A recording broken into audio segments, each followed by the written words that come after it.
আমি মামুনুল হককে চোখের ডাক্তার দেখানোর জন্য পরামর্শ দিচ্ছি। 5ই আগস্টের পর বাংলাদেশে বৃষ্টির মতো মাজার দরগায় হামলা, ভাঙচুর, অগ্নিসংযোগ, লুটপাট হয়েছে। ভাইরা আমার, শুধু তাই নয়, কবর থেকে লাশ তুলে আগুন দিয়ে জ্বালিয়ে দিয়েছে।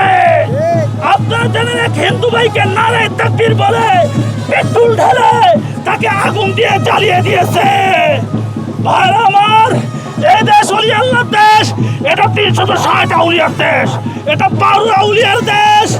এই দেশের ভিতরে মসজিদে আজান হবে, মন্দিরে ঘন্টা বাজবে, মাজারে জিয়ারত হবে, মুসলমান মাথায় টুপি দিবে, হিন্দুরা গলায় পয়তা দিবে, কেউ কাউকে বাধা দিতে পারবে না।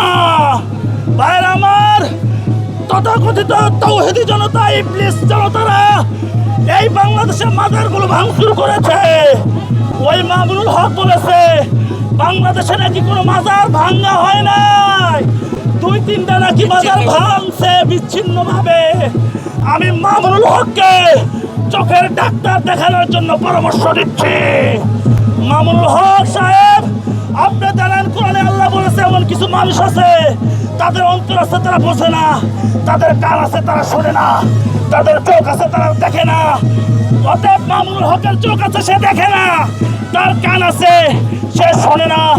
এতগুলো মাজার ভাঙচুর হয়েছে, বৃষ্টির মতো মাজারে ভাঙচুর হয়েছে, হামলা হয়েছে, কিন্তু মামুনুল হক বলেছে এটা বিচ্ছিন্ন ঘটনা, 2-3টা নাকি ঘটনা। অথচ আমরা হিসাব করেছি 200-র উপরে মাজার দরগায় হামলা, আগুন, লুটপাট, অগ্নিসংযোগ করেছে। ভাইরা আমার, আমার শেষ বক্তব্য, এই শালী বাবার দরবারে শত শত গরু আসে, উট আসে, মহিষ আসে, এই দরবারে লক্ষ লক্ষ কোটি কোটি টাকা আসে, এই টাকাগুলো কোথায় যায়? আমার দাবি, এই বাবা শাহ আলীর যত সম্পদ রয়েছে, বাবা শাহ আলীর দরবারে যে মান্যতের টাকা আসে, যে নজরের টাকা আসে, গরু আসে, হাঁস মুরগি আসে, এটা যেন এই মাজারের পাগলদের খাওয়ানো হয়, মাজারের বাহিরে যেন না যায়। যদি যায়, যারা এই কাজের সাথে জড়িত তাদেরকে বহিষ্কার করে তাদের গ্রেফতার করতে হবে।